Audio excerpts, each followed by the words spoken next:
Olá, este é o 14º seminário da terceira parte da disciplina de Neuromorfologia, que é ministrado pela professora doutora Helena Ituvirdes Cimarosti. Meu nome é Suelen e eu vou apresentar para vocês um artigo de revisão que foi publicado na Nature em 2010, que fala sobre o duplo papel da matriz extracelular na plasticidade sináptica e na homeostase. No cérebro, as moléculas da matriz extracelular são sintetizadas por neurônios, células gliais e células não neurais e são secretadas no espaço extracelular. As moléculas da matriz extracelular incluem a relina, a tenascina R, a tenascina C, os proteoglicanos de sulfato de condroitina, as lamininas e as integrinas, que são os principais receptores da matriz extracelular. Neste artigo, foi focado as moléculas e receptores da matriz extracelular, que os aspectos da plasticidade sináptica está bem caracterizado. Além disso, será discutido o papel das moléculas da matriz extracelular nos processos homeostáticos. E, por fim, foi destacado a relação entre a matriz extracelular e a aprendizagem e memória e suas implicações para os transtornos mentais. As alterações dependentes da atividade em muitos tipos de sinapses ocorrem quando a concentração de cálcio na fenda sináptica excede o limiar crítico. Isso vai desencadear a ativação de várias enzimas sensíveis ao cálcio, como as proteínas quinase e fatores que controlam a atividade de pequenos GTPases, que vão mediar a fase inicial, ou seja, a fase de indução da plasticidade sináptica. As principais fontes de influxo de cálcio nos neurônios excitatórios pós-sinápticos são os receptores N-metildiaspartato, NMDA, e canais de cálcio tensão dependente.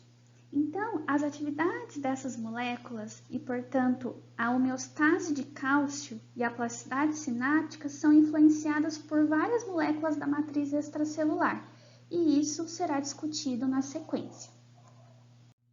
Dentro da regulação dependente de relina nos receptores NMDA, a gente sabe que a relina ela é um exemplo de molécula da matriz extracelular que regula os receptores NMDA e também é bem conhecida, a relina é bem conhecida por seu envolvimento na migração neuronal, em particular no controle da ordem das camadas corticais cerebelares e cerebrais durante o desenvolvimento. E também a relina é conhecida por sua importância na manutenção da organização cortical no sistema nervoso adulto.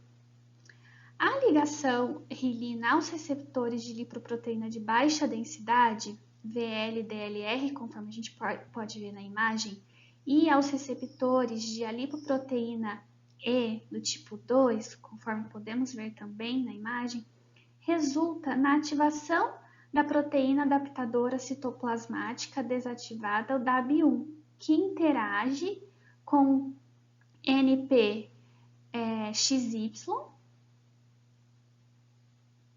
nas caudas citoplasmáticas de ambos os receptores. O NPXY é indispensável para a migração e posicionamento neuronal durante o desenvolvimento e também para a indução de potencialização a longo prazo na região hipocampal CA1 no adulto.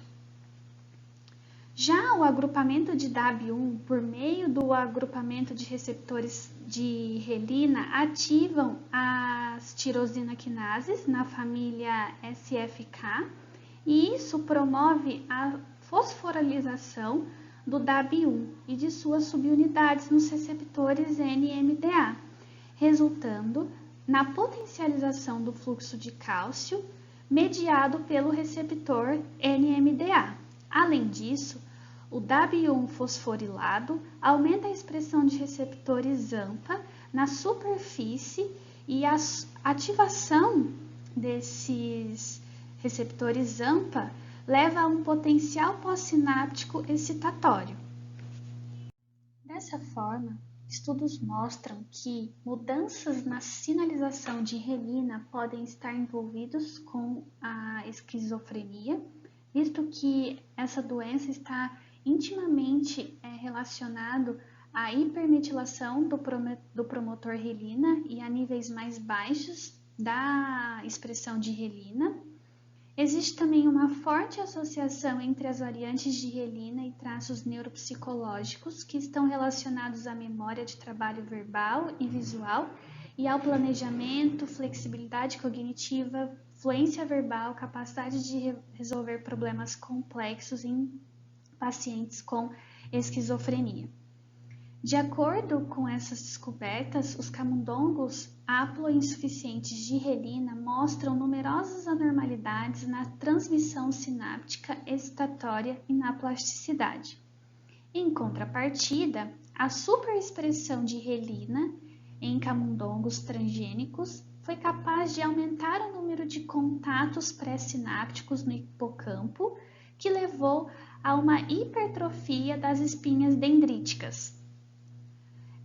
Um outro estudo sugeriu uma possível ligação entre a sinalização de relina com a doença de Alzheimer, que é uma doença neurodegenerativa que está associado ao acúmulo de placas amiloides beta, e esses achados implicam no caminho da sinalização da relina na patogênese das síndromes neuropsiquiátricas e neurodegenerativas em humanos e apontam para um potencial terapêutico de manipular esse caminho.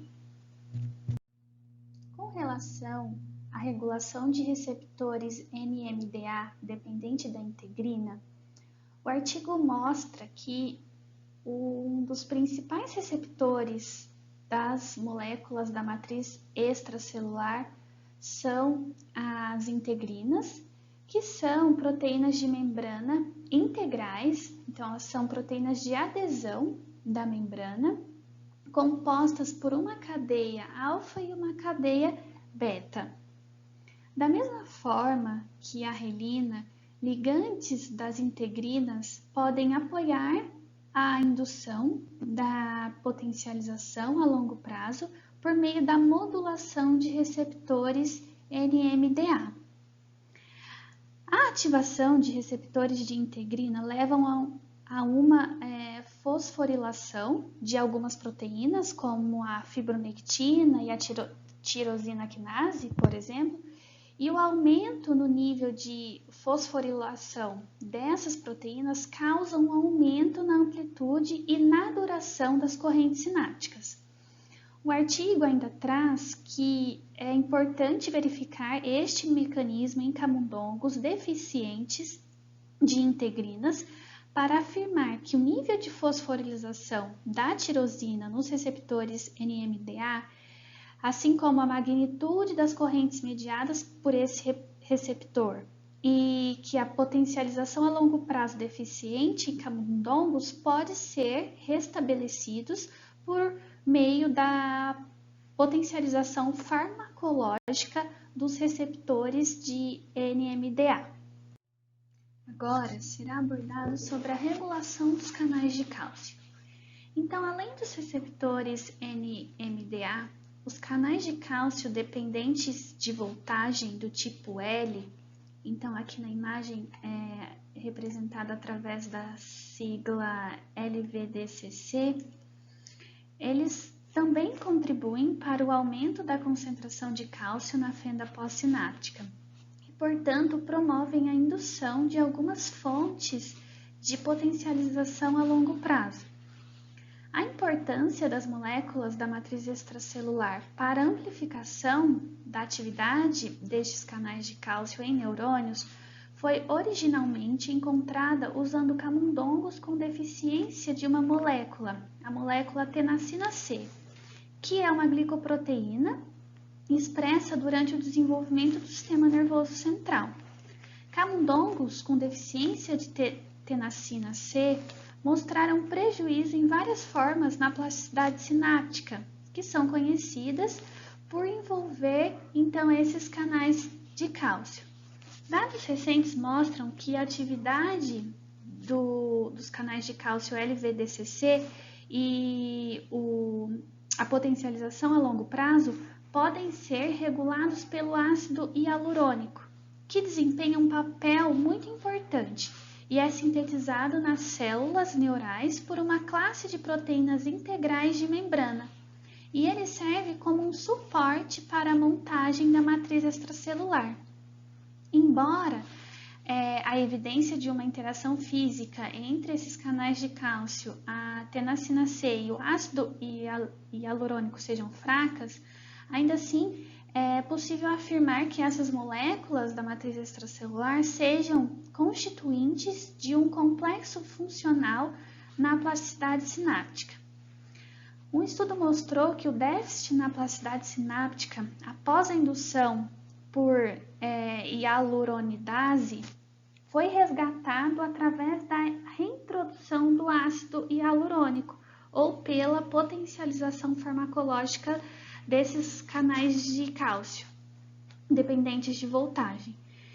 Então, a remoção do ácido hialurônico, então a redução dele, né, ou a remoção foi capaz de reduzir o cálcio nas espinhas dendríticas de neurônios hipocampal devido à atividade prejudicada desses canais de cálcio dependentes de voltagem do tipo L.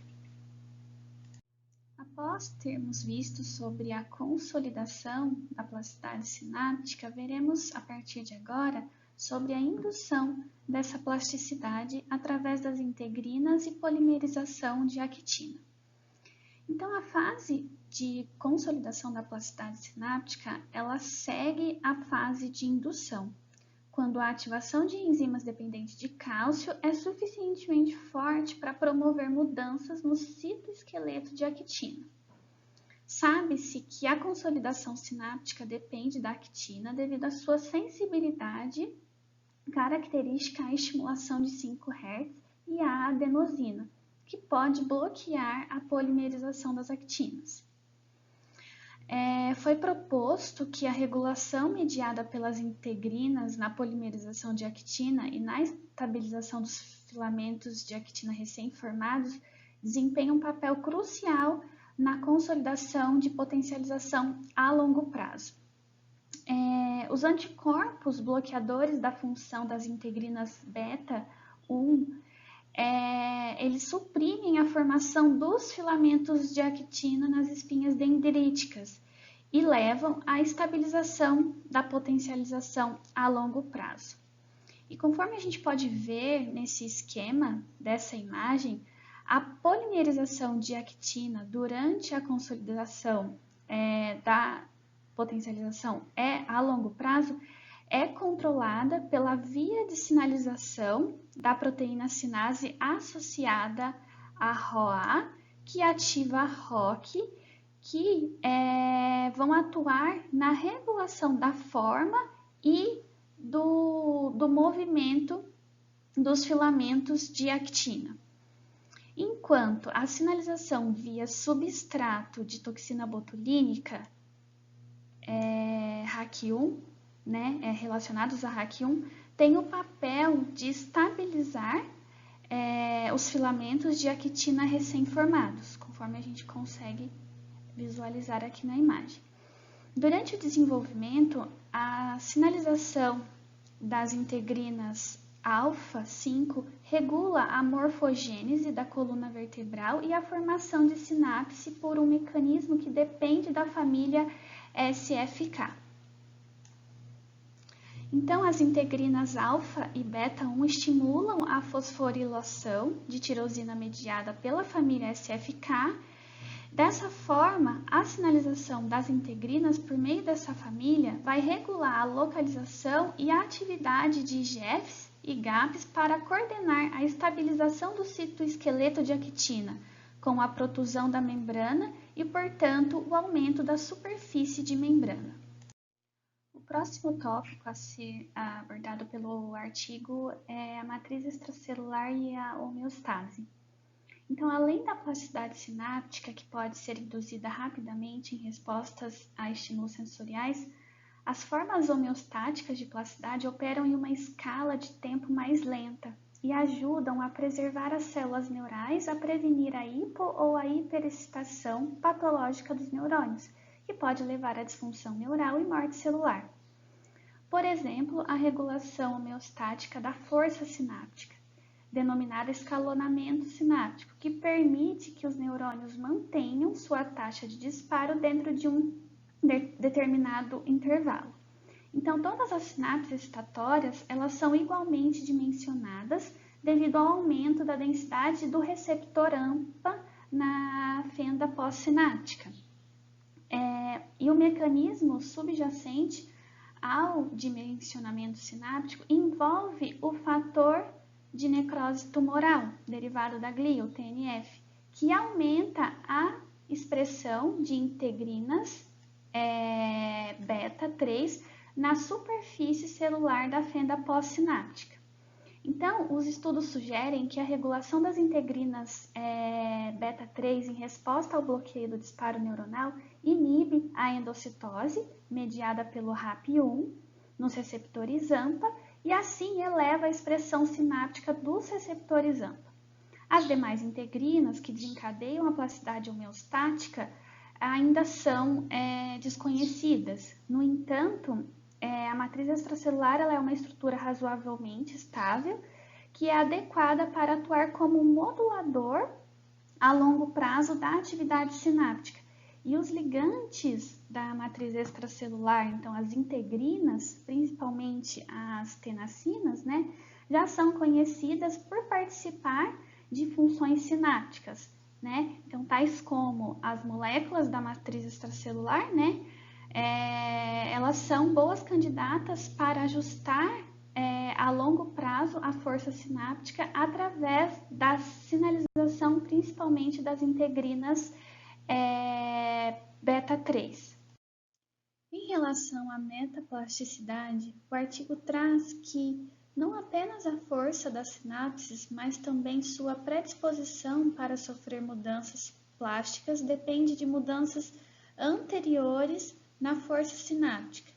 Este potencial de ajuste dependente da atividade dos mecanismos subjacentes à plasticidade sináptica é denominado metaplasticidade.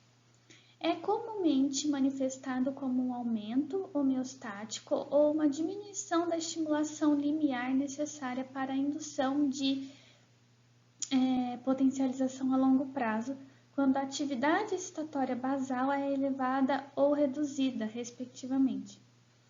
Como a atividade excitatória basal está sob o controle da inibição GABAérgica, destaca-se principalmente a glicoproteína tenascina R, conforme podemos visualizar aqui na imagem, que regula a eficácia da liberação do GABA e o número de contatos inibitórios perissomáticos na região hipocampal. A TNR é expressa exclusivamente no sistema nervoso central, através dos oligodendrócitos, das células de Purkinje, dos neurônios motores e das subpopulações de interneurônios. Camundongos com deficiência de TNR apresentaram uma estrutura anormal de redes perineuronais, inibição perissomática GABAérgica prejudicada e um aumento da transmissão excitatória basal. E isso é consistente com as alterações metaplásticas esperadas devido à redução da inibição perissomática.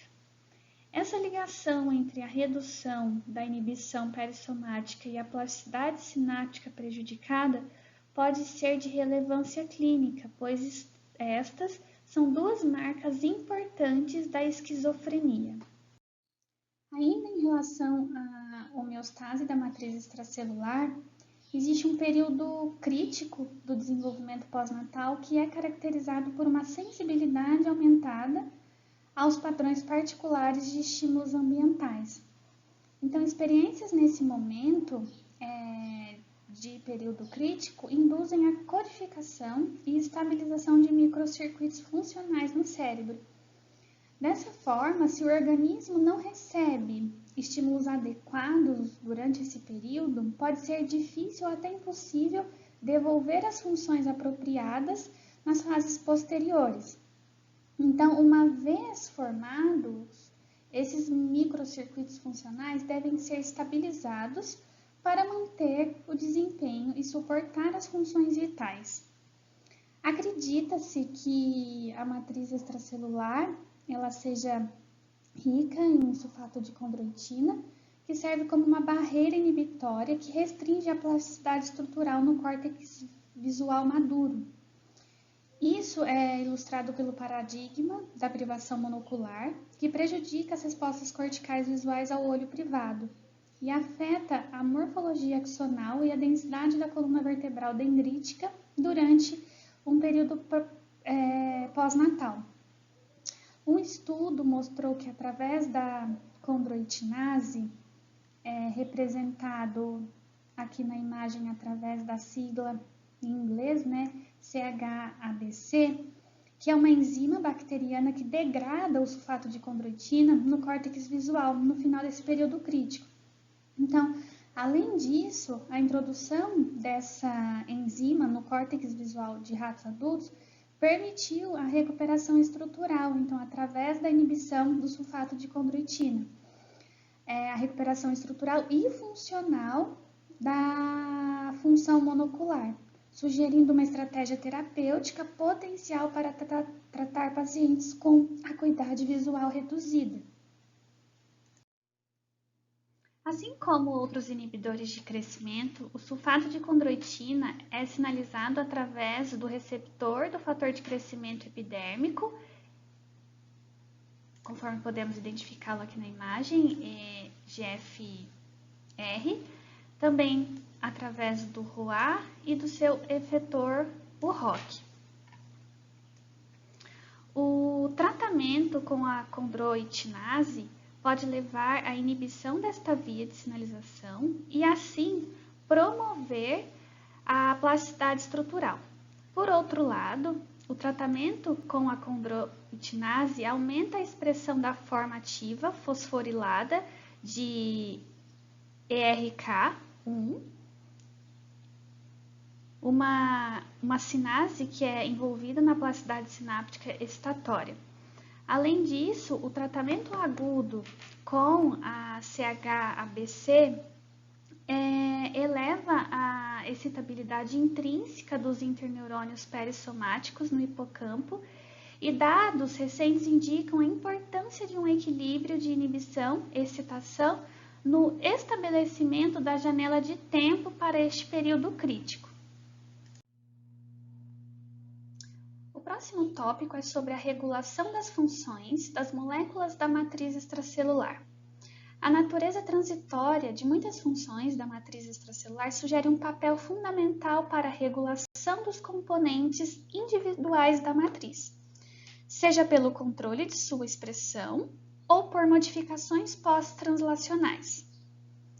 Os modificadores da matriz extracelular pós-translacionais mais importantes incluem as proteases extracelulares, como as metaloproteinases da matriz, ou seja, os MMPs. Sua atividade proteolítica nos componentes da matriz extracelular foi pensada principalmente para medir a inativação da matriz ou a sua degradação. Observações recentes sobre as atividades proteolíticas de MMP restabeleceu a ideia de que sua atividade em moléculas da matriz extracelular pode ativar epítopos funcionais que poderiam ter um papel na plasticidade estrutural. As MMPs são efetores cruciais no desenvolvimento e na remodelação de vários tecidos. E no cérebro, as MMPs atuam em vários componentes da matriz extracelular, incluindo as lamininas e a astenacina R, bem como nas proteínas de membrana, citocinas e fatores de crescimento. A MMP9, então, é um membro da família das MPs que está envolvido com as mudanças estruturais e funcionais dependentes da atividade das sinalizações do sistema nervoso central. A MMP9 tem demonstrado um papel essencial no estabelecimento e manutenção do potencializador a longo prazo e da aprendizagem. Além disso, um possível mecanismo pelo qual a MMP9 poderia regular a função da matriz extracelular é estimulando a sinalização do receptor sináptico. Estudos recentes associaram vários efeitos sinápticos dependentes, então, de MMP9 à sinalização através das integrinas beta-1 e exposição de um motivo enigmático de RGD, conforme a gente pode visualizar aqui na imagem a atuação desse RGD. Os sinais da integrina beta-1 resultantes aumentaram a difusão superficial dos receptores NMDA através de um mecanismo ainda não conhecido. A neurotripsina serinoproteinase foi recentemente reconhecida como sendo um mediador essencial na ativação de um processo de sinalização derivado da matriz extracelular, que promove o crescimento de filópodes dendríticos em associação com a potencialização a longo prazo, durante a sinapse. A neurotripsina é expressa predominantemente em neurônios do córtex cerebral, no hipocampo e na amígdala. O único alvo identificado até o momento para a neurotripsina é a grina, que é um proteoglicano de sulfato de heparano amplamente expresso no sistema nervoso e em muitos órgãos extraneurais. A grina ela desempenha um papel essencial no desenvolvimento e manutenção da junção neuromuscular e também vários estudos recentes sugerem um papel para a grina na formação e manutenção de sinapses centrais. No sistema nervoso central adulto, a neurotripsina é encontrada em botões pré-sinápticos, em particular em torno da membrana pré-sináptica e na região que reveste a fenda sináptica.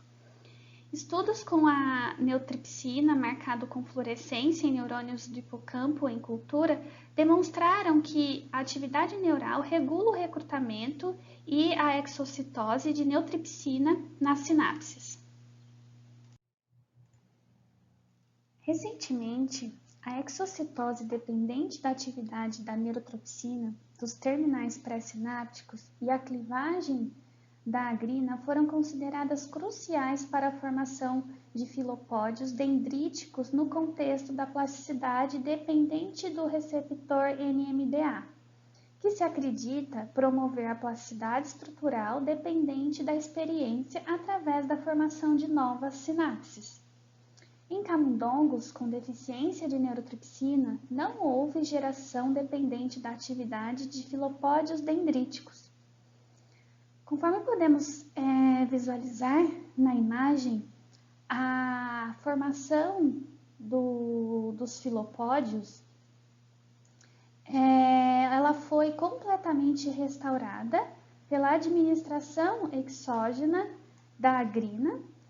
E este efeito da grina sugere um papel importante para o sistema neurotripsina-grina na reorganização estrutural dos circuitos sinápticos durante o desenvolvimento neural e para a plasticidade estrutural relacionado à experiência no adulto, que é consistente com a observação de que a perda do domínio catalítico da neurotripsina causa retardo mental grave.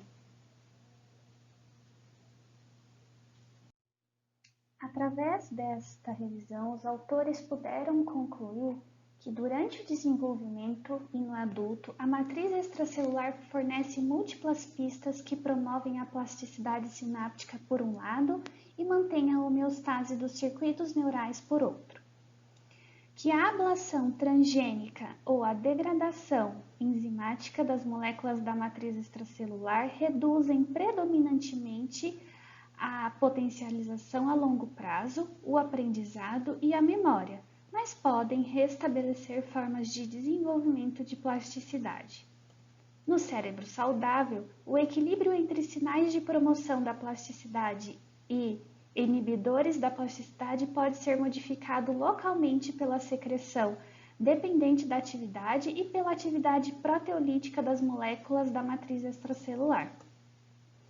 As modificações proteolíticas da matriz extracelular estão por trás da plasticidade sináptica funcional e estrutural, incluindo o alargamento das espinhas dendríticas e o crescimento dos filopódios, resultando em novas espinhas. A disponibilidade de técnicas de alta resolução de imagem será fundamental para visualizar os locais de remodelação da matriz extracelular e mudanças sinápticas associadas às sinapses excitatórias e inibitórias, bem como o envolvimento de células gliais. Muito obrigada pela atenção.